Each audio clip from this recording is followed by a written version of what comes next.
we'll just do this. I'll assume I don't have any thought of family's face in one way or another. It's my grandmother, my aunt, and then my sister. And all of these women lived with us. You know, my mom and I were the first to break this cycle. And in various ways, I take so much with me of all of these women and all of the hopes and dreams that they had that they never got to realize. Even my mom, you know, she saves absolutely everything, every article, even the nasty ones about me, she saves them in a binder. And for me, having gotten all the opportunities to be lifted up by all of these women in different ways means that when I get into positions where I'm challenged or people try to discredit me, I think back to all of those moments where the women in my family, you know, weren't able to succeed, and it pisses me off. And that's a big part of the reason why, for me, anger, when used well, is not a bad thing, right? Because we all have the things that go wrong that we bring to the table that we want to change. And that's where it comes from. And when I got that email, you know, I'm a mom. I'd been in government for about 4 years. I came from nowhere. You know, I hadn't been in New York before college, and I became the Secretary for Economic Development for the whole state. And I thought I had come a long way, and I thought I wouldn't be the kind of person that someone would just mess with, a party leader who donates supposedly to women candidates. And he just thought it was his place to, you know, shake me down and freak me out. And it pissed me off so much, not because I wasn't initially afraid, but because I said, if I let this stop me, think about what happens to all the other people who didn't have the opportunities I had to be elevated, to be given the chances that others weren't, including women in my family. And it just pissed me off so much that it fueled me. And I think, you know, it's not a good or bad thing. It's just my chemical makeup based on my own, you know, experiences one generation to another. But sometimes when someone tries to mess with me, I get more motivated. And that's a good thing, because when you're running as a challenger against the system, when you run in Texas, you'll be messed with.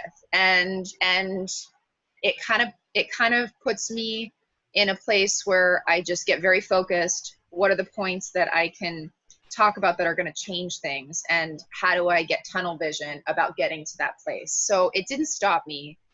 It depressed me a little bit, for sure, because you think, why are we still fighting these same battles? Of course, this is why we have such an unequal society. Of course, this is why our leadership doesn't look like the country. Of course, this is why we haven't done anything about extreme inequality or climate change or any of these issues. And some people said, oh, weren't you embarrassed to share that? I don't know if I was born with that chip missing, but I'm not usually embarrassed to do stuff like that. I think when you speak truth to power, it may not always help you in the short term, but I think it's always the right thing to do. Yeah, I definitely agree with that. You know, and I was also thinking, I wanted to ask you, when you get people who come at you in such a hostile way, you know, who try to kind of derail you from where you're going,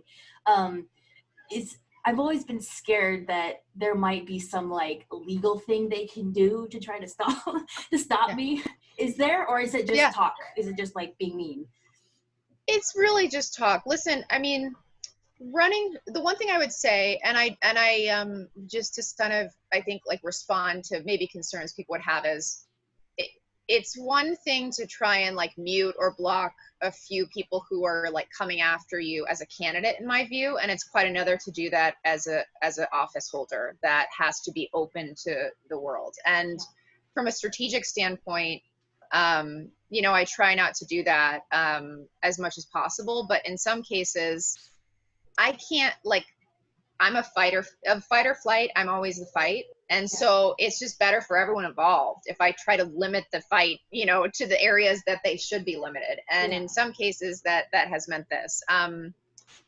It does become a legal thing, you know, once you're in office, and there have been some cases where AOC had to unblock people who were, you know, doing that kind of thing. But I think your question is much broader, and I love it, because unfortunately it's in many ways what prevents so many women especially from running for office, because you fear you know, so many of us, and I'm not saying you, but me included, have this sense of imposter syndrome, have this sense that it's never good enough, or because, you know, I had X challenge in my life, I'm not the right person to step up and serve, or because I didn't do Y, or I'm not a lawyer, then I can't be a legislator, which is totally, you know, bullshit, obviously. But that's why I find it so wonderful to have friends in the fight, and it's so important. I had all those fears that you have, and I suspect a lot of people who decide to run. And I must tell you, it's in the midst of it, the things I imagined in my head happening were always much worse than the reality. Yeah. I have been surprised by some of the types of attacks or the incessant nature, but the things you imagine, because you're always so concerned about doing the best you can, are usually worse. And so there's nothing that should hold you back from running, especially if you're motivated, you know, especially since we have a lot of yang gangers here. The idea of UBI, that we could actually provide a basic quality of life in especially a moment of extreme turmoil, if that motivates you like it motivates so many of us, there's no reason why there's nothing that makes you any less of the right messenger than anyone else. And in fact, some person who's been sitting in office for 30 years doing the same thing is never going to be as good a messenger, because they're just so removed from the experience that their community has. And you know, I would use myself in that. I don't think that I should stay in office for 30 years. I think you should stay, and as long as you have contributions to make, and then find different ways to help, you know. Yeah, you know, as going touching on that, you know, I was thinking about you know, Nadler. He actually, I looked at the official record for how long he's actually been in his position, and yeah, I cannot believe it. That is way too long. That is literally two different generations of not just people but society. Like, it's so funny that so many people now are looking back to the 90s and going like, oh, that was a different world. And it was. It really, really was. It was. It was. You and I mean, I don't hate it. I'm so used to it now. I'm pretty sure everyone's at least a few years younger than me. I assume the same is true for you. And I was in the second grade when he came into office, and I'm not young. Like, I was in the second grade. I just placed that into context. We were, you know, my dad had just come back from Desert Storm #1. Oh, wow. You know, we've had the first Bush years, we had the Clinton years, we had the second Bush years, we had all of these things happening, influencing the kinds of decisions and the culture that was in Washington at the time. And that's not where we are. Does anyone want to talk about, does anyone want to have as a primary focus putting troops on the ground or using severe military force in the Middle East as a way to go forward as a country? I mean, that's just as an example. And it's such a different world. And I think it becomes clear, and again, to credit Humanity Forward, because this is another area that I do really agree with Humanity Forward and Andrew Yang about needing to talk about and work out how we think about people's data and technology. Jerry Nadler doesn't even understand.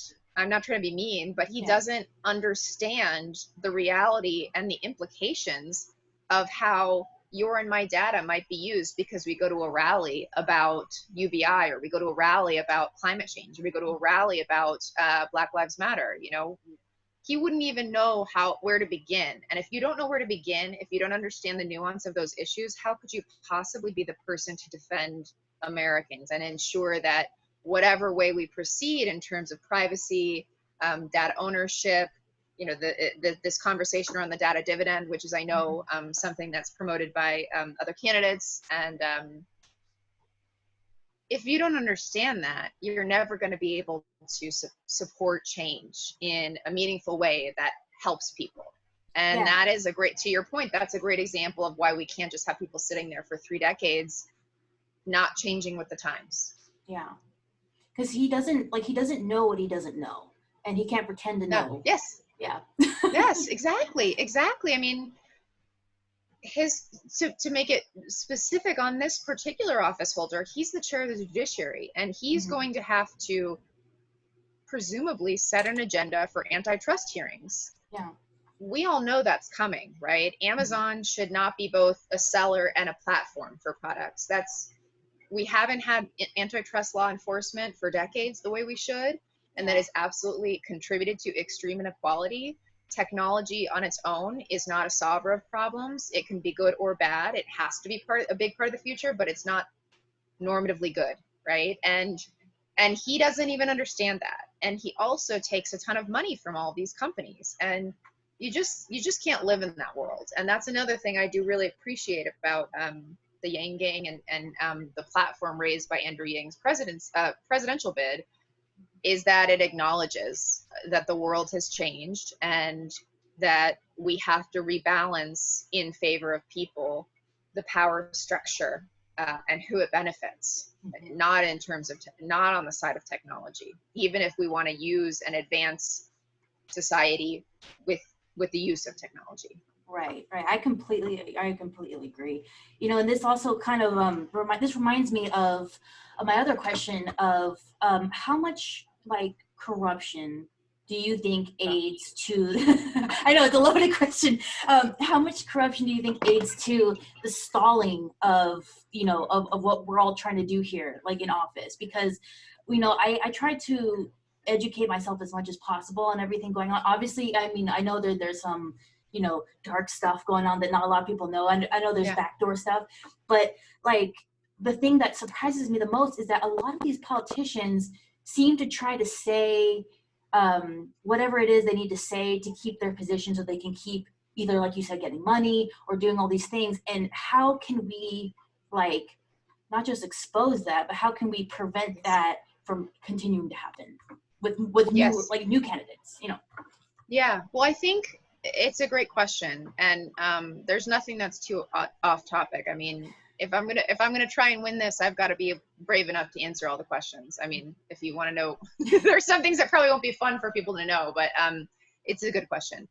I honestly think that the progressive movement is a big tent that includes followers of Andrew Yang, includes followers of Bernie Sanders, includes followers of Elizabeth Warren, has a lot to do with not just re-leveling the playing field and dealing with these systemic issues, but also disrupting who gets to choose what is important, who gets to choose who is given power, who gets to choose who's at the table. And that I've found to be one of the most compelling things about this broad progressive movement, which is why I think it's so worthwhile to have these kinds of conversations. I hope we continue them because we may be approaching it from slightly different angles, but it's all with the idea of trying to resolve the bigger issue, which isn't just inequality. It's the underlying things that contributed to that, which is it's easier for a politician to want to keep their job than do their job.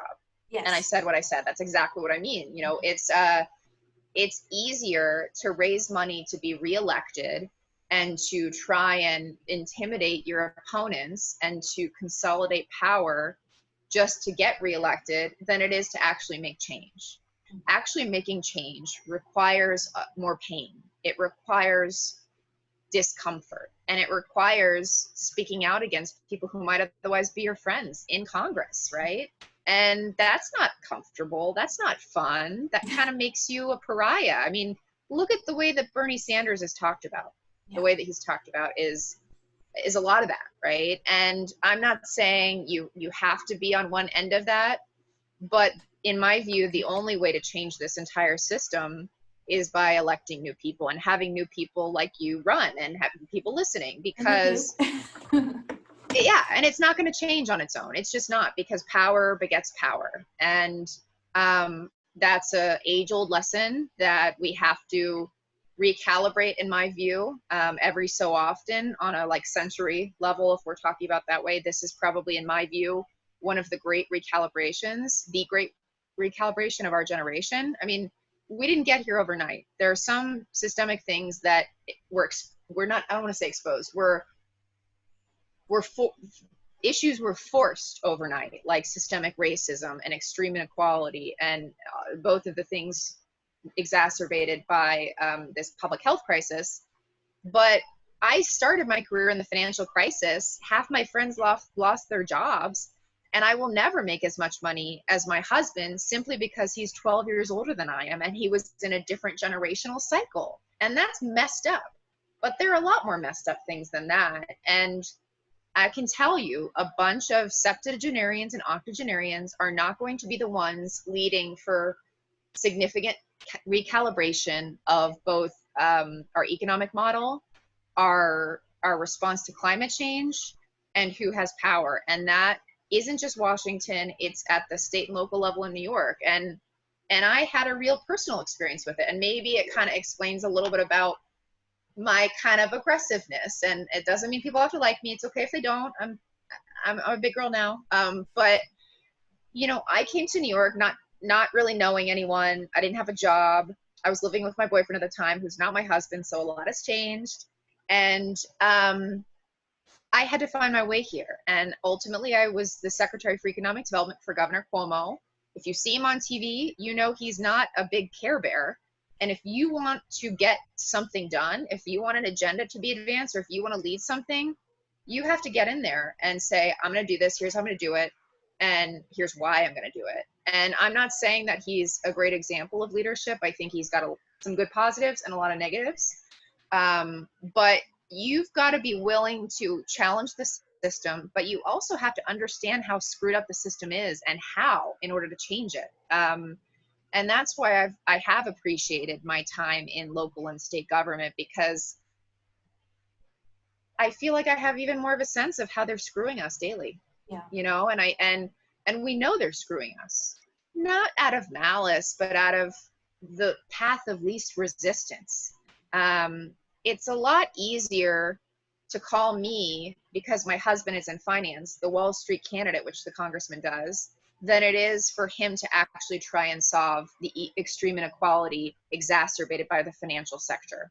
And it's a lot easier to mudsling about Wall Street, which is in his district, than it is to try and understand how government contributed to deregulation, increased risk, that actually perpetuated, that propelled the financial crisis that we had in 2008, for example. And it's just, we need a whole new group of people. And that's why we have a whole new group of people running across the country. I'm not saying, you know, we've already had a lot of losses, but I got this question at the very beginning a lot. You know, so many people are running, but it's hard to win. No one can win.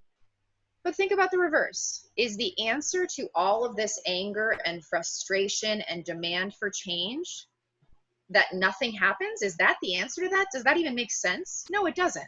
Maybe it won't look like we want it to, but change is absolutely coming, right? Yes. A year ago, when I got into this race, people were like, oh, Jerry Nadler's going to save us over a year, 14 months ago. Jerry Nadler's going to save us from Donald Trump, and everything will be solved when he saves us from Donald Trump. Well, we all know the punchline here, right? Especially today, we know the punchline. He says it's not worth it to actually hold the administration accountable, and that's just the latest and greatest. But I think a lot of us, particularly of our generation, and I use that liberally because, again, you're probably much younger than I am. I'm older than everyone now. It just doesn't resonate, because we know that we had problems before Donald Trump with our society. And in fact, he's a symptom of our problems, not the cause of them. Yeah. And I'm not trying to say that so he's a less terrible person. It's just that, let's say we get him out of office and Biden gets, you know, the presidency. We don't have an equal society. We have climate change. We haven't dealt with the structural inequalities that just get exacerbated by the combination of technology and the financial sector and the stock market. We haven't done any of it. So I know that was when that's not where you started the question, but this is another thing. I'm so used to having, in my career in politics and business, you know, culturally, men are used to interrupting more. So what I learned to do was just not stop. Oh. So that's part of how I got where I was. No, I love it. I love it. You actually helped remind me of another question is, you know, when, you know, like say for when we're running, I haven't started yet. I'm still in research, but while you're on your campaign, is there ever a time where you go, you know, I'm doing everything right. I'm doing everything I'm supposed to. I'm, you know, filing everything I need to file, doing all this stuff. And has there been a time where somebody just like, you know, they're in power, they're just like up there and they like stop you anyways. And you're like, that's not fair. And they're like, oh, well, I don't care. Yeah. Okay. Oh yeah. That's what I'm afraid of. Pretty constantly. So I had this, one of my mentors when I was in state government would say, you know, Lindsay, every day in this job, I think pretty much every day that I have the best job ever created and then I have the worst job ever created. And he would say that he had those two feelings frequently in the same day. And I have that now, right? Like, I'm like, this is the best to go, you know, to get to know our community. This morning I was in one area where people feel like they've been ignored for decades, and I can really help them if I get to office. And what an honor that would be. And then, you know, you have some other shit experience where you see someone on, you know, Instagram. It's kind of funny, but you see someone on Instagram, they're like, ugh, I saw her face and I wanted to vomit. And I'm like, hey, I hope your nausea is better. But, you know, but these experiences come together, and it is helpful to have, especially girlfriends, to kind of be like, can you believe this happened? Because it helps you get through it. But I would say one experience, and to be completely candid, it's very widely covered, was when Elizabeth Warren endorsed Congressman Nadler. And, you know, I had been, I think, moving and pretty committed to Bernie Sanders, but I had initially early on donated to her and supported her, and especially because she's a woman who's really smart and has focused a lot of her career on protecting consumers, especially against the financial markets and unregulated environments that take too much risk and then get bailed out while we screw over the American people. So I love that about her. And I saw that, and the endorsement was like so lukewarm. It was like, he's winning all the time. And it was clear, it was almost like she wanted to like say, I'm totally on board. You know what I mean? Yeah. Like it was, but I had to respond, and I did, because, you know, I'd been all in. I'd taken my daughter to like thank her like thousands of other people did, and write little chalk messages. And when I was up in Boston, coincidentally, and so that was hard. I would say that was hard, and it felt personal. Of course, you can't take politics personally, but it doesn't stop us from being human. And I think one of the challenges that I'm always trying to negotiate is, how human can I be? Because I know it's what's best about me in terms of my ability to serve others. But I also know that if you're not inclined to believe me, that me being human just makes me like, you know, lunch to critique.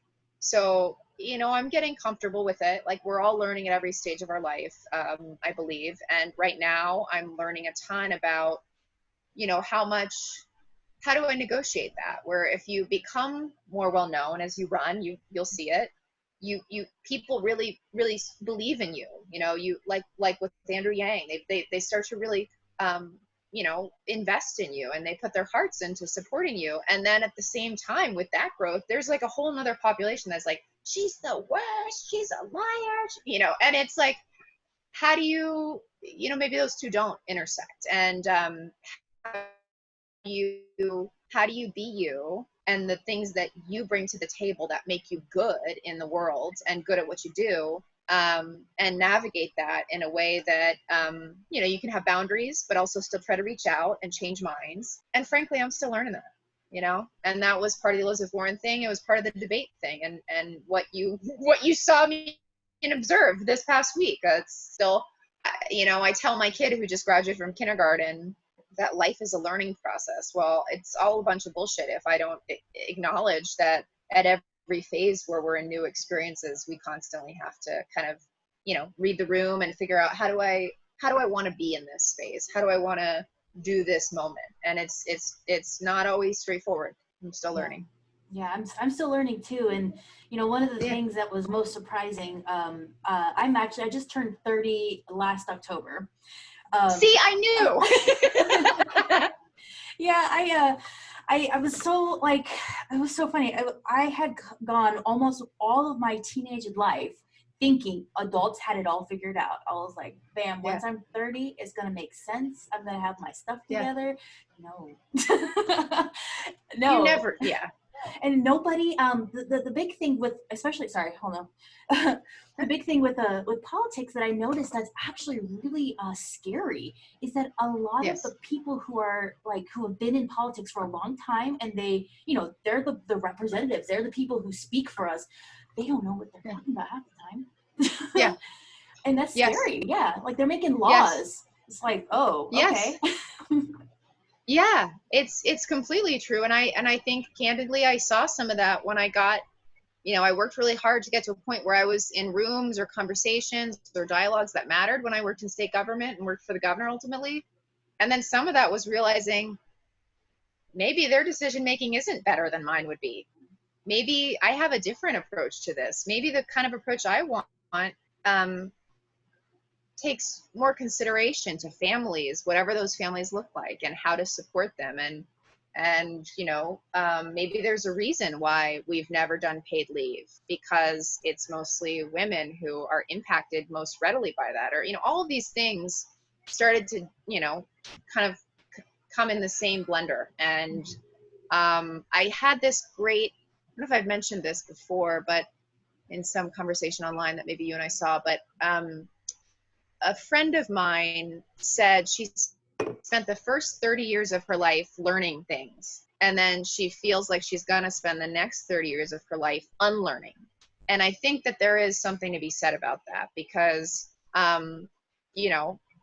we all have the things we come with, and what we bring to the table, and why they why we perceive the world the way it is. Therapy, certainly for me, and mental health is a huge priority of mine for a number of reasons. It helps you reflect and see, well, am I bringing to this situation something that has more to do with me, or does it have more to do with the larger setting? And how do I just make sure that those two are in concert? And am I still checking? I mean, I was really good at being the gymnast at 18 and at 25, and I don't mean actually aerobically fit. I mean like staying on a balance beam, doing what I'm told, and trying to be a perfectionist. And I had a kid, I had life, and for me, I think I kind of wanted to intentionally unwind some of that, like very learned patterns where it was like all about me being that perfect little gymnast, because that fit me into a box that I don't think I want to stay in. And this is less political and more personal, but so much of the political is the personal, right? Oh, of course, absolutely. And I don't know if you answered this already, but I was wondering, was there ever in your career a specific personal event that kind of sparked your path down the political circuit? Like, was there something that happened? Let me think. Yes. I mean, there are many things. I'm trying to think which one I want to share. Yeah, whatever you feel comfortable sharing, it's fine. Oh, no, I'm pretty open. When I worked for the governor and I was the Secretary for Economic Development, I was special advisor to the governor. It was kind of like the sign that I had made it. There wasn't a more senior person. I was reporting to the governor. I was flying around the state sometimes, briefing him, and leading the state's really important work, like the recovery work we did in Puerto Rico. This was big stuff, and I'm so glad I got to do it. And at the same time, I always felt like I was not able to really be myself. And I happened to be the only mom with young kids on senior staff. And I felt like I was always having to like hide that, or, even the reality of, waking up at 3 a.m. to drive to Albany on Mondays so that I could put my kid to bed the night before, only to be kind of in a very toxic culture and environment, really didn't serve me. I mean, I did the job well, like that kind of gymnast thing I talked about. I go back into that gymnast world real well. And it became very toxic for me, and it just was not a good place to be. And then finally I left, but it made me feel like a failure for a little while. But I wouldn't be running right now if I hadn't left, right? I would have been like, well, I'm staying here. This is where I'm supposed to be. And if he does this, or if he runs for this, then I can go X, Y, and Z and follow him along. I'm not a great follower, but sometimes the most painful things are the most useful. And, childbearing was like that for 36 hours. And I do think, not to put a positive spin on what we're going through right now with any number of the crises that we have, but so often change, really, really significant change, revolution in a way, doesn't come without pain. Like, I don't see how you can do it without pain. And the only way forward is through it. And I think that's where we are right now. And so, yeah, I got this combination of feeling like what I would have done was different than what people were doing around me. And then the sense that I couldn't be myself and that I wanted to be somewhere else. And I've always remembered that feeling. And we designed a team that has a lot of women. We have several moms. It's much more diverse in terms of, people's ability to run their own piece of the pie, so to speak, and own it and be respected for their opinions and disagreements sometimes. And it was completely different than the world I was in government before that. Oh, that sounds crazy. Yeah.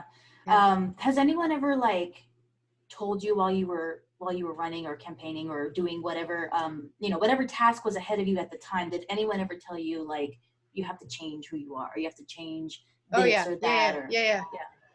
Yes, pretty regularly. And I think, I don't like to relate everything to being a woman, but everyone has an opinion about how a woman can fix who she is. And it Oh. happens throughout. So, people are like, what are you going to do if, for whatever reason you don't win? And I'm an introvert naturally. I mean, I love people, but I don't, we all get energy in different ways. And I need to kind of sit with something and take it in by myself, which is what I mean by introvert.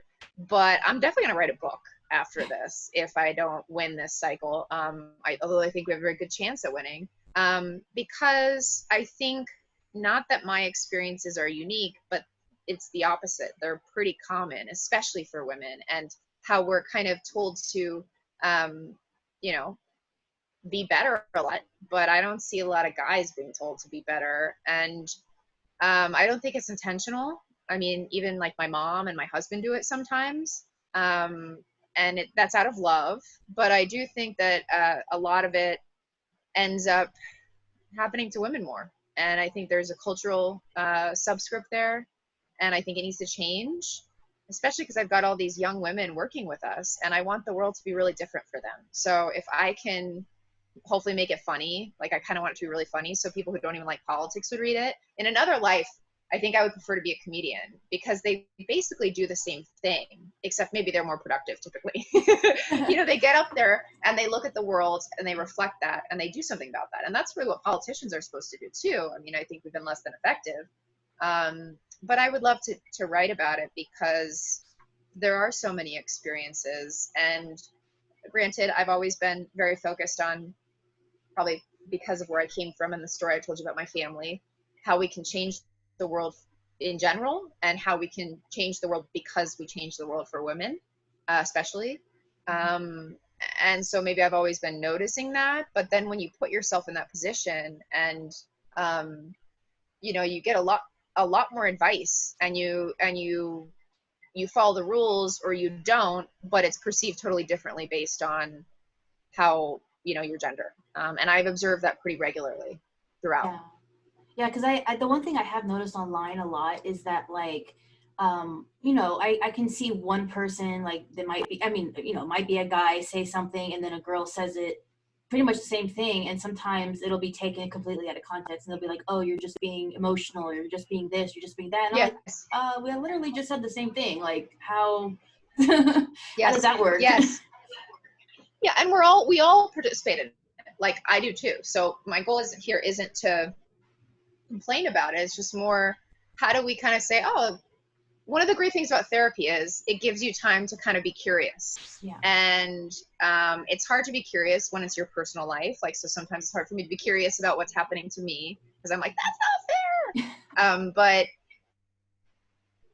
the broader context, how do we be curious about the things that we assume? And if we're curious about it, then maybe we can influence it. And if we can influence it and notice it, then we can change it. And that's, I think I would never choose this moment because of all the hardship. And especially in New York, we've been the center of the pandemic.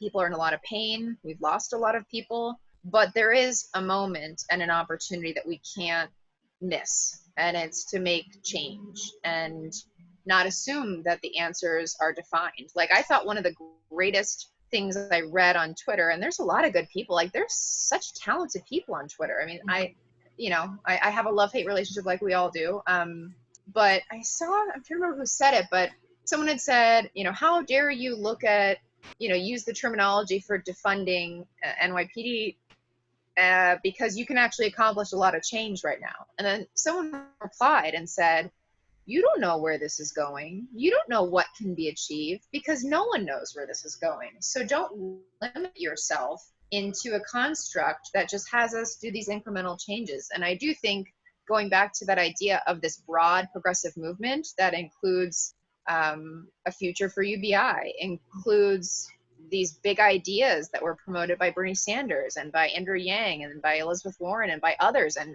others we don't even know yet.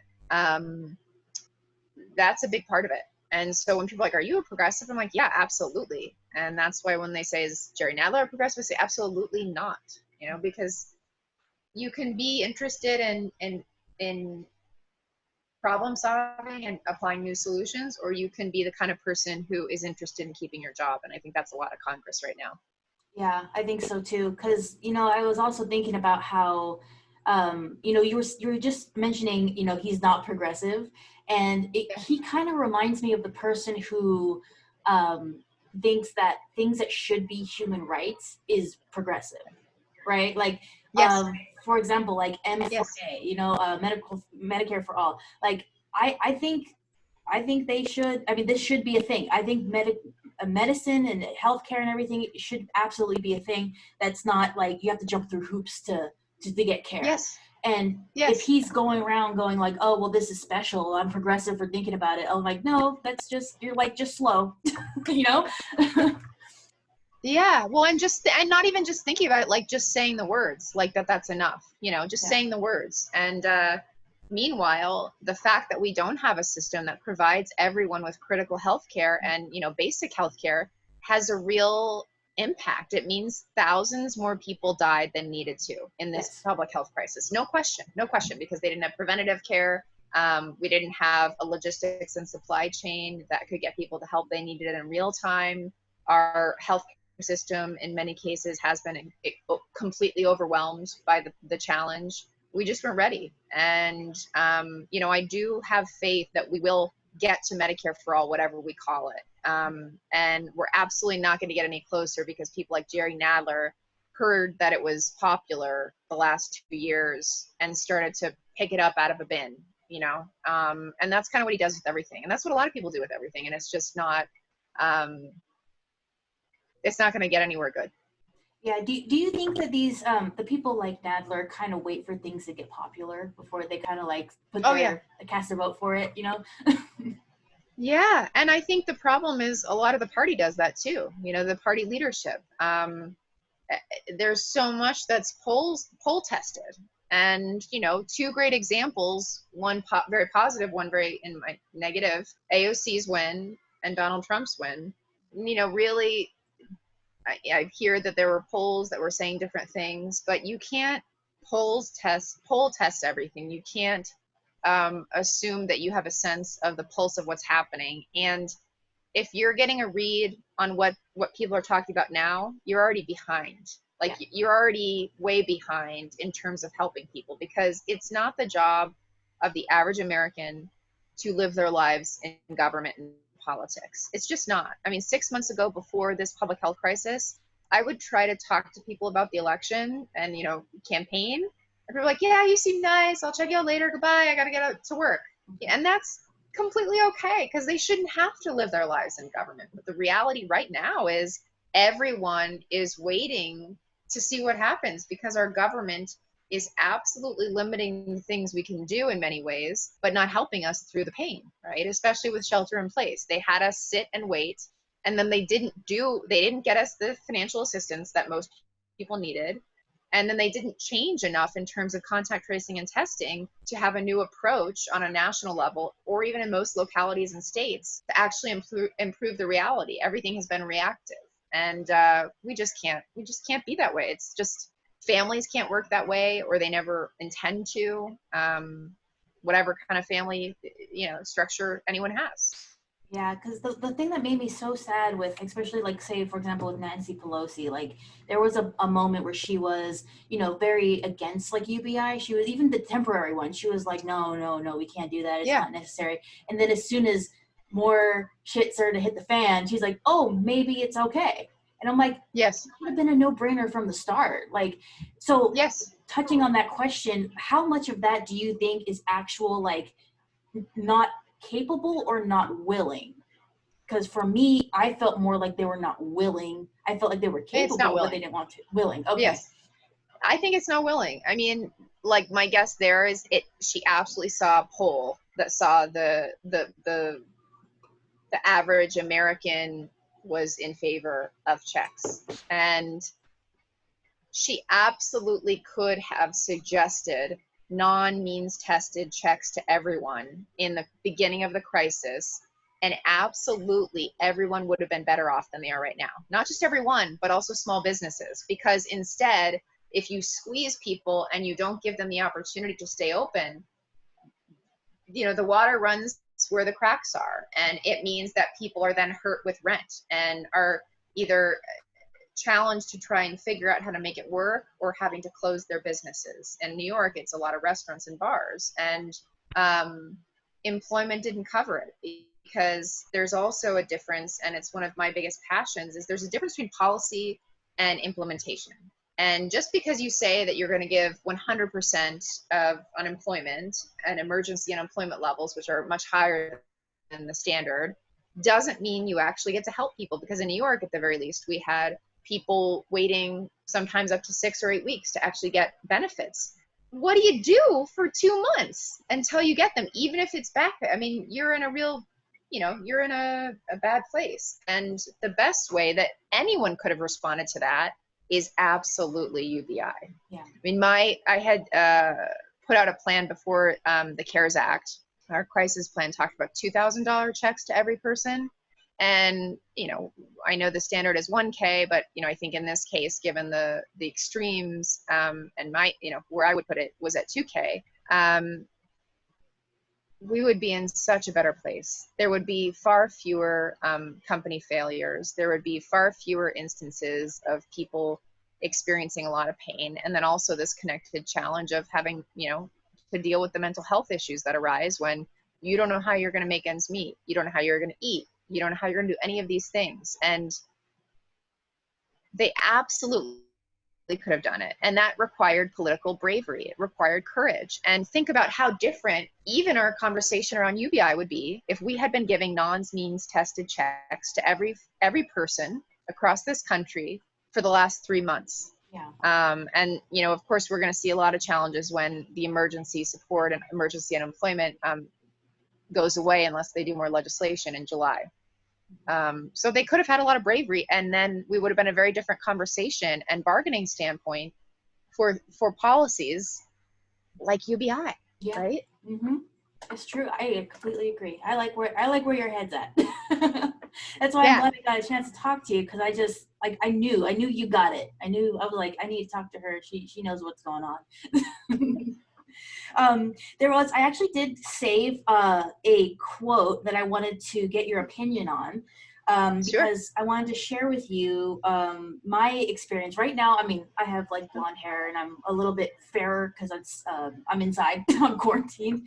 But normally when like I have my brown hair and I have my tan skin or whatever, I have had experiences in real life where I've been discriminated against.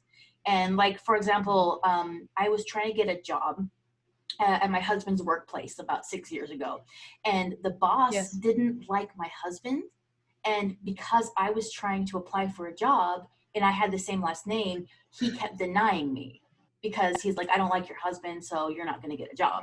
And at the time, at the time that wasn't a race related situation, but it was definitely I'm in the power to see, who you're with, and I don't like you, so I'm going to keep that opportunity away from you. Yeah. And ever since that happened, I was just like, that really sucks that there are people who can see you doing like everything right, and then they can still be like, no, none for you, no money for you. And I'm like, oh, that sucks. And But getting back to the race relations, the other thing that I noticed is that like if I go to TSA or if I go fly, every single time they stop me, every single time, and they pat me down and stuff. And I remember one time I called them out and I was like, are you stopping me because I'm brown? And the guy literally was like, you can go, just go. Yeah, so yeah. that's crazy. But that situation is kind of what's been part of my fuel for my campaign in the future, is because I think about all the people who have to deal with way worse than that. That's what's going on right now with all the police brutality. And I wanted to get your opinion on like how, let's pretend like tomorrow you're in a position to make some real big moves to on race relations. What would you say would be the best step forward into combating that kind of intersocial behavior with people? Yeah. No, I think it's a very good point. It's a very good point, and thank you for sharing your experience. I think it's, this is not the same, and it's certainly not the confrontation we're having with police brutality and the loss of Black lives in police brutality and beyond. But my husband is Korean American, and I've been amazed at, in some cases, even the language differences of how people treat us. Like we would be standing together and someone will ask my husband where he's from. And he'll be like, Westchester, Westchester, New York, which is right near New York. And I'm not even from New York. I'm from California originally. And, I do think there are many systemic racist policies in this country, and even how we talk about race has deeply embedded normative definitions of how we view things, what is good, what is bad, and that's what people are rising up against in many ways. Things even as simple as language, and as deep as culture, and as deep as policy. And it's not just police brutality. It's housing policy that gave white people mortgages and a long-term path to the middle class and wealth creation with those mortgages, those, very low-cost mortgages in places like Levittown, New York, and gave everyone else, brown people, Black people, nothing.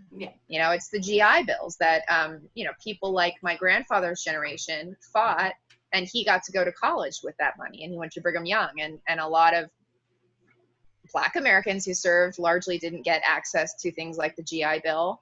And I say all this to just say, when we hear about systemic racism, it's not just one thing. And it's kind of like that point we were talking about earlier where we said, we don't know where this is going, but there's so much to be discussed. We can't limit ourselves in terms of our ability to make change.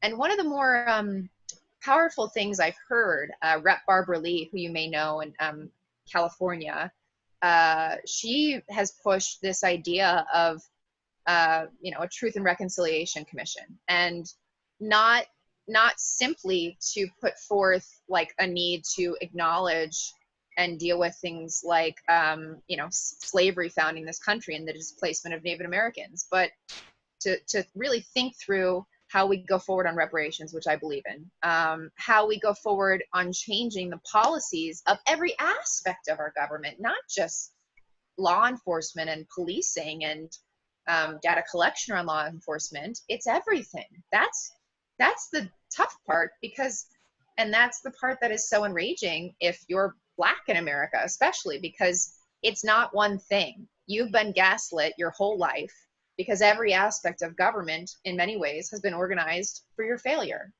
And so I think the idea that Representative Barbara Lee has put forth is really something we should build on in terms of the Truth and Reconciliation Commission, because we have to look much more broadly, and we have to use this moment in history to think beyond the presenting problem. Not that that's not important. The fact that we've had so many Black men and women lost in interactions with the cops, been murdered, is unacceptable, but it goes beyond that, right, in terms of policy. So I would never want us to limit ourselves, and that's why I do think that there's something very important to explore with the Truth and Reconciliation kind of commission that has really sweeping impacts in terms of policy. Does that make sense? Oh, yes, it does. Thank you so much Yeah. for that. And to tie into the quote that I was going to read here for you, that I wanted to know. So when you get, because I have a feeling you're going to win. I don't know. I have a feeling. When you get to a position where you're behind the scenes and stuff, I guess here's a quote. The quote is from John Ehrlichman. This is during the Nixon era. And he says, we knew we couldn't make it illegal to be either against the war or black, but by getting the public to associate the hippies with marijuana and blacks with heroin, and then criminalizing both heavily, we could disrupt those communities. A big factor for me when I want to, when I look into candidates to support and stuff, I always, I want to know that when someone we vote in gets into that position where they're behind the scenes and they can meet with all these people and talk to them, if they see corruption, are you, for example, going to call it out either behind the scenes or publicly, even if it's you're afraid if you're, oh, really? Okay.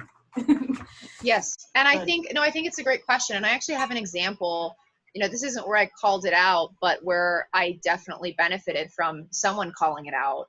Before I came to state service, there were some really bad actors in state service in the governor's office who, I think in my, to generalize for folks who aren't in New York, manipulated some decision making to their own ends rather than in the interest of New Yorkers and taxpayers and more broadly. And when that was brought to light with the Southern District of New York and the district attorney's office, it was shocking. People have gone to prison, at least one person. And the fact that happened made my job as the economic development jobs person secretary, when I got to a position of power, that much easier. Not easier, but better, because the fact, kind of made an example of, but the fact that there were people who experienced, who had to deal with the reality of having made poor decisions, meant that I could do my job in a way that I wasn't even, the environment had changed. There was such a focus on ethics and such a focus on serving the needs of a community that I think that was a really necessary moment. And I'll never forget that, because if I still operated in a world with all those people and that kind of fish tank, I couldn't have done it. And I hope that I would be the person to speak out. I usually am, which in some quarters makes me very unpopular. I always have something to say, which I think people know by now. But I hope I would. I really hope I would, because it directly impacted my ability to do my job in the last job I had in the governor's office. Oh, that's good. I'm really glad to hear that, because the big thing for me when I'm thinking about my own possible career in politics is that when I was growing up, I had a lot of people in my life who literally spent their time to bend over backwards to gaslight me, to believe things that were not true. And I really have a disdain for that. So when I have relationships with people now, I really just would rather have the truth, even if it's uncomfortable. And I feel like that's something that's going to be hard for when I'm running, because I'm not going to I kind of feel really aligned with you in that sense, because I feel when I start talking to people, I'm not going to go kiss their butt, I don't feel like that should be a necessity for politics. Maybe we should just change that. Maybe the world should look more like that. I mean, how many generations of especially dudes, because it's mostly dudes, have we seen doing something wrong behind the scenes, in part because they didn't they were in a culture also. I mean, it's their fault, but it's also the culture's fault that asked them to present themselves in ways that were unreal. If you're so angry that people aren't real and politicians are fake, then don't get angry when people are real.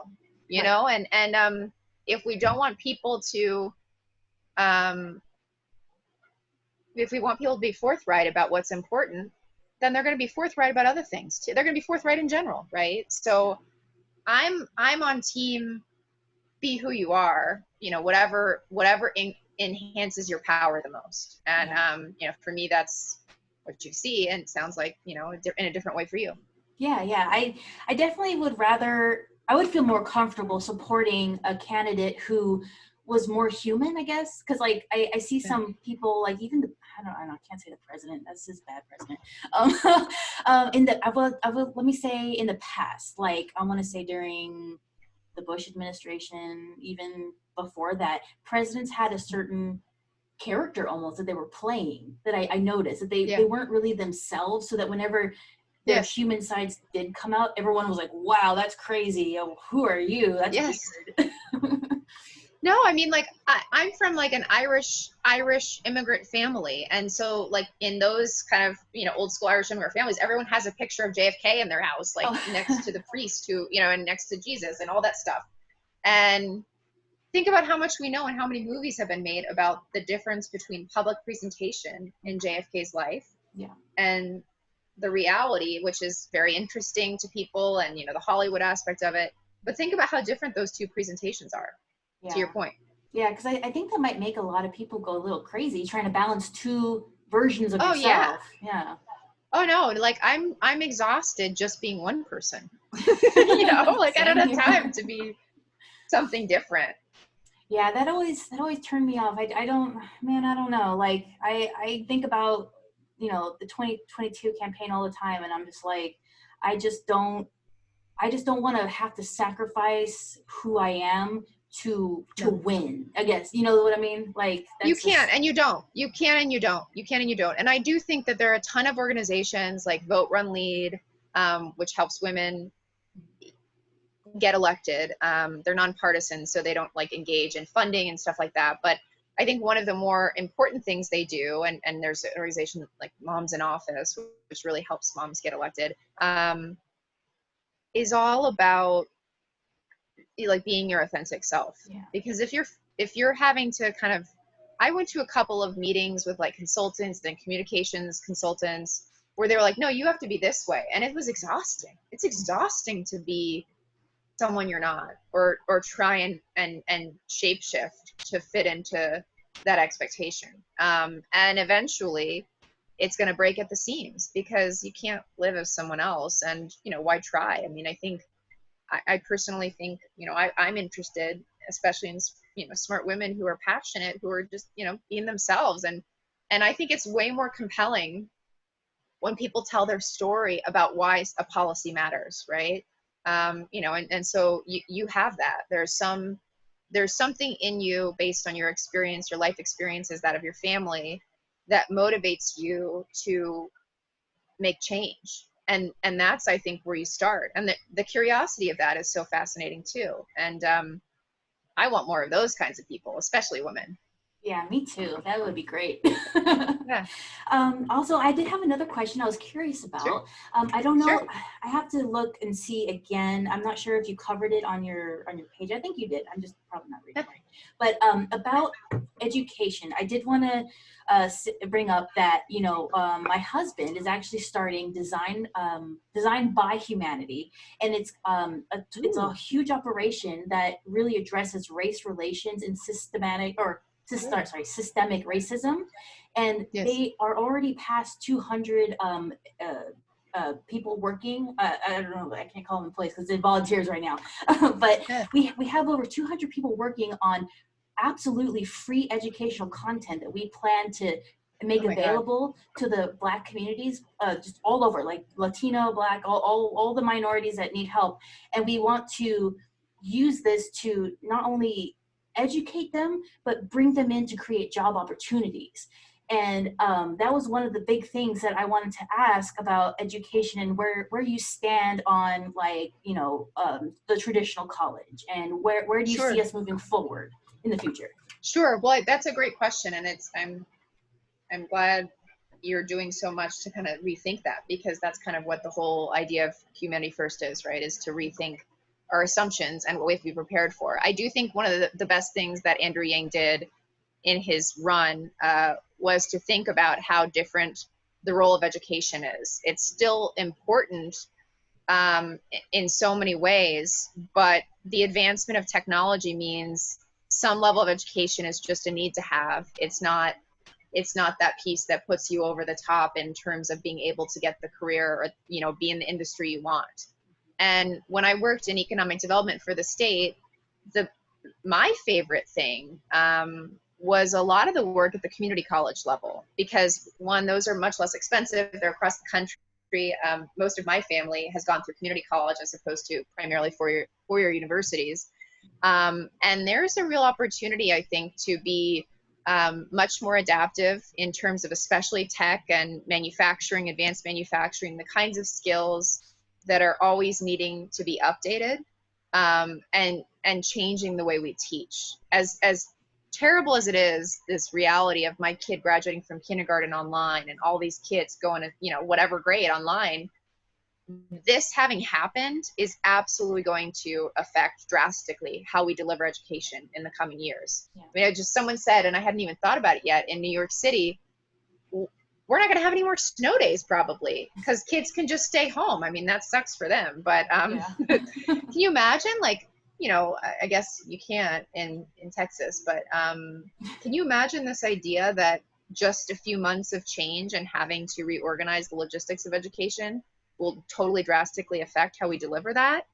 And think about the implications of that, perhaps, definitely in the long term and hopefully in the short term, for how we get past the barriers of really segregated education, funding disparities, which is, I would say, our biggest problem in New York, is that if you're in a rich county, you got more money for your schools. And there are all sorts of ways the political powers that be protect that disparity if you're in a wealthy district, and all sorts of reasons related to power begetting power, that things stay the same. And I think there's a huge opportunity for that and other issues, like mental health care, to tap into technology and make changes. And I think the more that we can do to assist families in early education, for early access for their kids, and also how that's connected to caregiving, the better off, because the difference between a kid's life education, really the majority of that comes by kindergarten. Like when a kid goes into kindergarten, the difference between a kid who's, you know, had the extra hours, the, you know, the added opportunities to learn in a, you know, whatever kind of learning based environment, and another kid who hasn't had as many opportunities, that disparity isn't that different from start of kindergarten than it is from they hopefully graduate from high school. So I think, just in my personal life, most interested in how, and my, you know, policy life, how I could help impact and improve early life education, which is why the one thing I've liked about the mayor of New York is his universal pre-K. And how does our remote learning, it's a lot of challenges, a lot of problems, a lot of setbacks, but how does that advance potential opportunities? And then what I would say at the college level is, it's increasingly clear for a lot of different fields at this point, it's important to go to college, but a lot of the returns on that just aren't sufficient. Like, people end up graduating or never graduating with a ton of debt, and that's no good. You can't, what can you do with that? You end up having all this debt that doesn't help people. So I think it's less important to have a certain level of education, or will be, than it is to have skill base that you can go and translate to changing fields. And I think it's what, you know, you're talking about and you and your husband are working on. And that's where I see the most interest. And with the reality being that it's hard to pay off all this college, that's also why I'm really interested in, you know, student debt relief. And in New York, we've moved to free college for public institution, well, free college for in-state residents, or people who move here and stay here. That's why I'm interested in those kinds of solutions, because we do need access to the education, but it's not enough to kind of continue to help people find their way in life. All of us as a generation, you know? Yeah. So, you know, many times I always ask myself, like, what is the, I don't even know who to say, if it's the government as a whole or the people, you know, the powers that be that you were talking about. Yeah. I always wonder, like, would it be so terrible, you know, to elevate everybody? Like, what are they afraid of? Like, what are they afraid is going to happen if you give equal opportunities to everyone across the board? You know, I don't see how that could be a bad thing. I think it would be amazing, but, you know. I think the scarcity mentality, and others have talked about this, I think AOC has talked about this a lot, is that, you know, scarcity mentality, when you think that there are limited resources, if you give anything up, you're losing.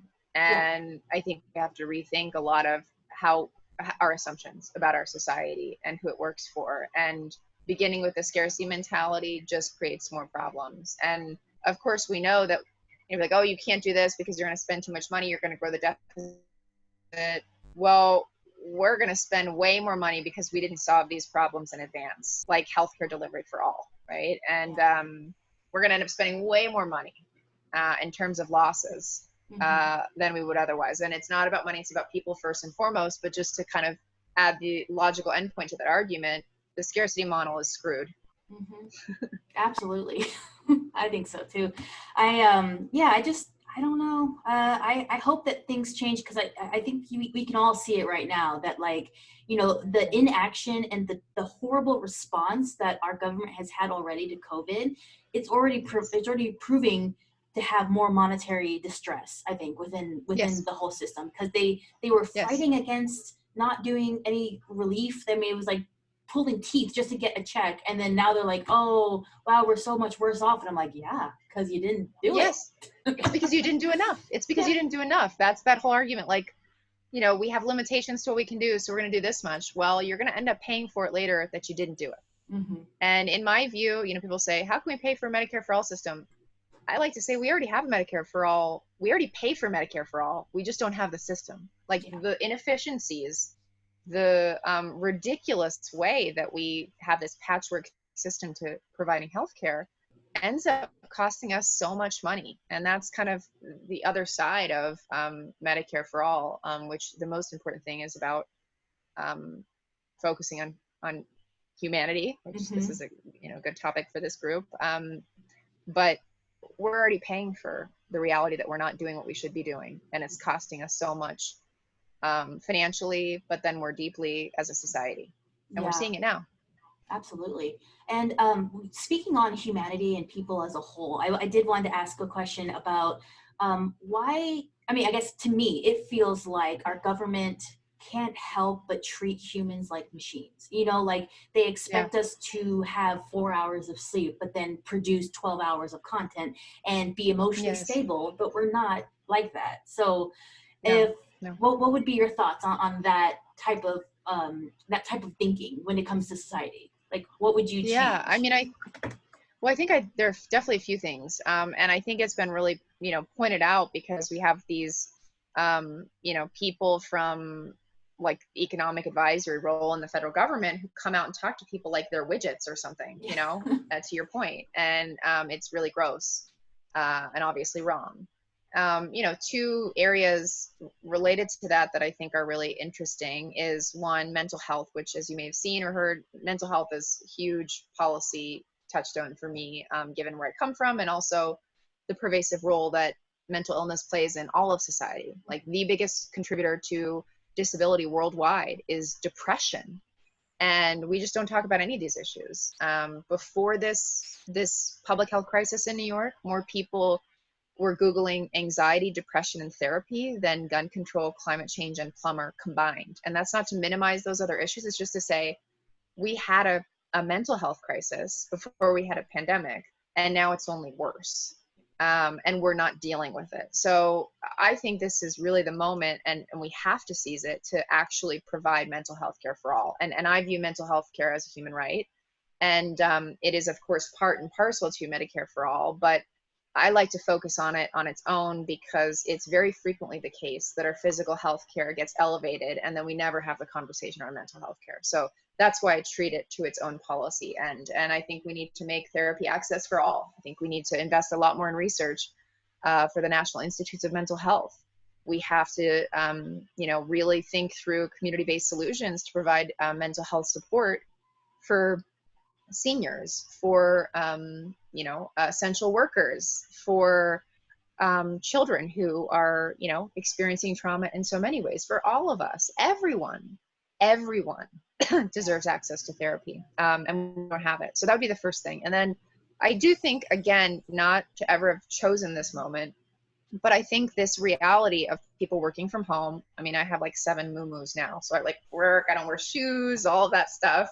I'm in our bedroom right now. And that brings up all these different questions about how important it is to come into the workplace in an office. I think we're going to see some massive changes about how people work. I think there's some real opportunities with that, particularly, perhaps if we do it right, supporting families. Like, I'm running for Congress. If it weren't for this public health crisis, for several months, I wouldn't have seen my daughter basically any day. And now that I've gone through that experience, I would never want to give up how much I've seen her in this process, because she's the light of my life, right? She's everything to me. My husband is too, but so I do think that there are some real opportunities in this moment to, some have talked about 4-day work weeks. Some have talked about all different ways that we could structure work. And so much to your point about how our government has treated us is around productivity. Yeah. And that is, backwards in so many ways. But even talking about productivity, I think this moment proves that the way we've done things isn't necessarily productive. That's true. Right? Mm-hmm. Yeah, it's absolutely true. I did have another question, a fun one. Sure. Sure. You are running for Congress, yes? Yes. And do you ever see maybe going higher than that in the future, like a Madam President or anything? I can't even think about that at this point. Honestly, I see myself producing a film before I see myself sitting in the White House, because I love the idea of how can you influence a conversation in a society. I'm wanting to do as much as I can right now through Congress in a legislative role. And I don't want to stay in the larger political environment long enough to ever feel jaded by it. So yeah. I think I have to take it day by day. And I've always loved filmmaking. And so I don't know. What would you film me about? Oh, sorry, I didn't mean to interrupt. No, nothing. Like, I'm not sure, but I feel like I have a lot to say that I haven't figured out yet. I like that. One of my favorite authors, Nora Ephron, she's a very funny woman, kind of like very snarky, a little bit, very smart. She said everything is copy. So like everything that happens to you is, something that you create something else with. And I kind of believe that. And I don't know. We'll see. I want to do this as long as it takes to have the change that we need to see. And then I don't know. Well, I'd love to see that film. I thought about writing like my own little biography or something, but man, I can't even get through it. I tried. I can't. It's too sad. It's like really sad. It's always the moment though, because maybe you'll have this moment where you're like, okay, now I know how I want to frame this, because it's an interpretation of my own story. And maybe you're just not at the place yet where you have that. Yeah, because I'm still sorting out a lot. Like the biggest thing for me is that, I came from a situation where I literally had my mother, she has like undiagnosed Munchausen's by proxy. So yeah, so she was using me as like the source of attention for the rest of the family members. Yeah. And she actually, the most shocking thing was she actually admitted it to me over the phone after my son was born. And I told everybody and they like didn't want to deal with it. And oh my God. It was like a few years after that, after I got to, figure out about Andrew Yang, I thought back onto my own personal life and I was like, the government really does mirror what I went through in the sense, I mean, they kind of like, they have a lot of similarities where like you have people in power who are telling you one thing, it's not true, it's not true, but nobody else wants to deal with it. And I'm like, how do we fix the narcissism and the gaslighting and we like just clean house? And it's hard. I mean, that sounds really good to me. I mean, that I think you've already got your origin story for when you run for office. Honestly, I mean, like, there's so much there that you can help people with, even in just telling that story. Yeah, and that's why I felt like I really connected with you, because when I was reading up about you on your page and on Twitter and everything, I was like, you know exactly that pain and where it comes from. Like, like, you can really connect with people on that level and be like, I understand you. I'm not just like talking at you, I'm talking with you. And I was like, I like that. Yeah. I like that a lot. Well, that's the only way it's worthwhile. I mean, otherwise you're just not, that's what makes it meaningful to me. you know, that's what makes it worthwhile. Yeah, the Right. compassion. Yeah. Yeah. I That like makes that. it fun in a way, you know, like you're like, oh my gosh, I didn't realize we could have these similar experiences, and that's what we need more of. So you have to run. Okay. You I'll do have to it. do it. And honestly, I think it's just such an important story to tell. And who knows if I win? Hopefully, I win. And mental health is even a huge will be an eternally huge part of my agenda. Then you get in politics, and we're talking about how you're gonna do what you need to do to advance the things that matter the most to you, and there will be overlap in terms of how we work together. And that's the whole point of getting all of these people out of office who've been sitting there for 30 years on their nest, sitting pretty, and actually, you know, deal with people's pain points. That's the reason why we go into government. Yeah, I would And a love to nice work with side you. benefit is like you get to do something, you know, where you learn about yourself too. Yeah, I like that. Yeah, and it's funny because like you had mentioned earlier in the conversation that like it's hard to not take politics like personally, but at the same time it's like it is so personal because It's you're deeply personal. Yeah. yeah like you expose your soul to the people and you're like trying to Oh help yeah.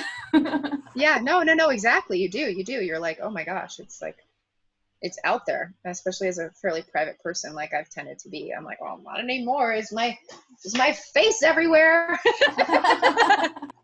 Oh my gosh, that's so cool.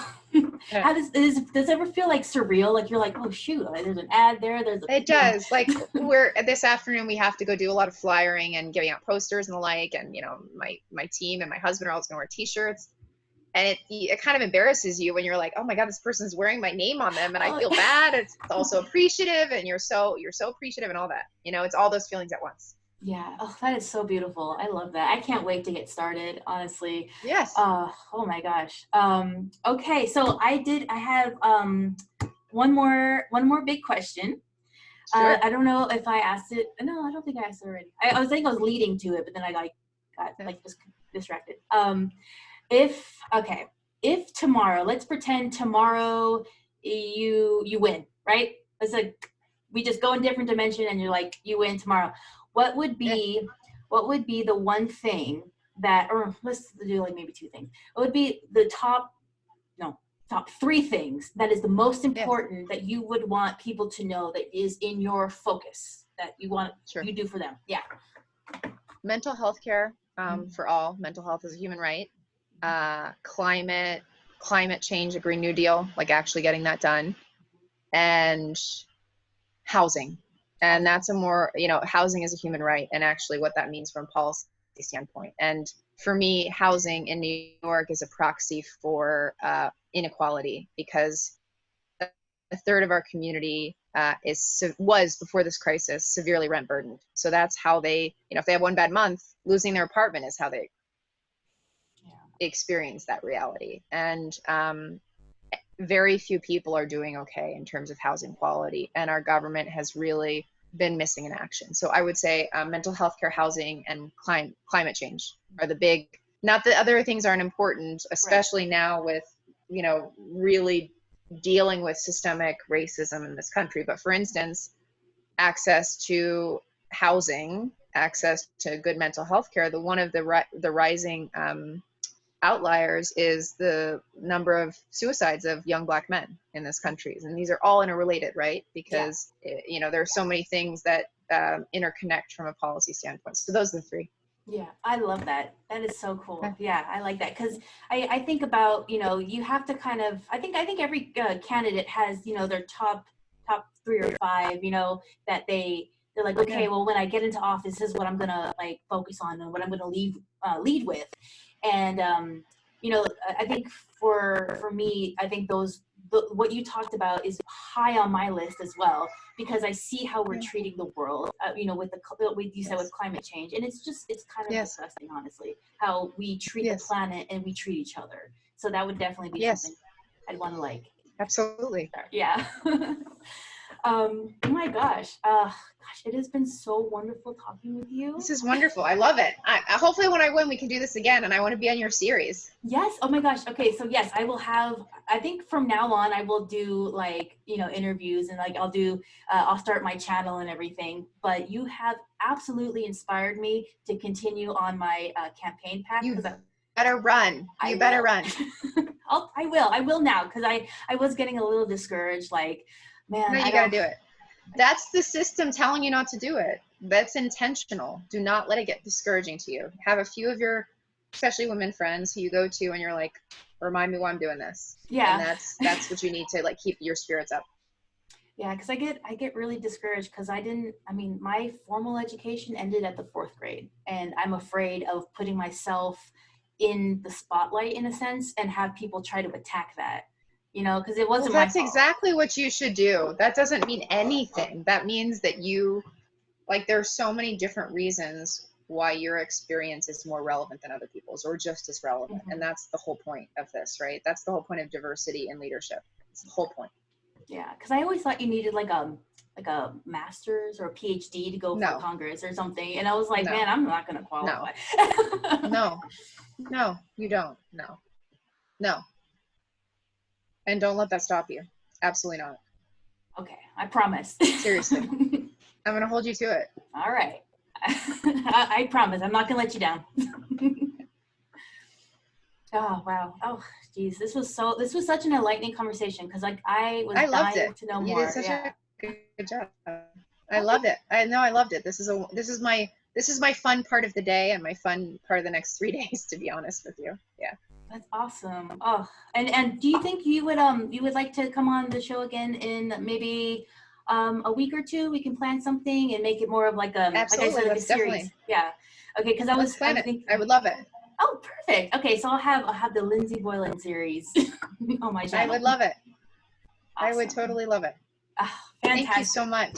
Yeah, no problem. And I hope, Yang Gang, I really hope that you enjoyed this interview, and I hope that you got to see another side of Lindsey. I sure did, and I hope we can be friends, because I think we will. Oh, fantastic. Because I think that where you're at and where you're going is just so fantastic. And I just can't wait to, be a part of that and see that. Me too. Well, that's exactly, that's one of the more fun parts of the experience, is the friends you make along the way. Really. I'm so glad we met. Thank you so much. Me too. Thank you. I mean, you set all this up and started a really important conversation for me. So I really appreciate you. Yeah, I appreciate you too. And we'll keep having those important conversations, because I think people, honestly, people are too judgmental. They just see a person and they go, oh, that's a political candidate or whatever. And they're like, they suck. Yeah. And they make me barf.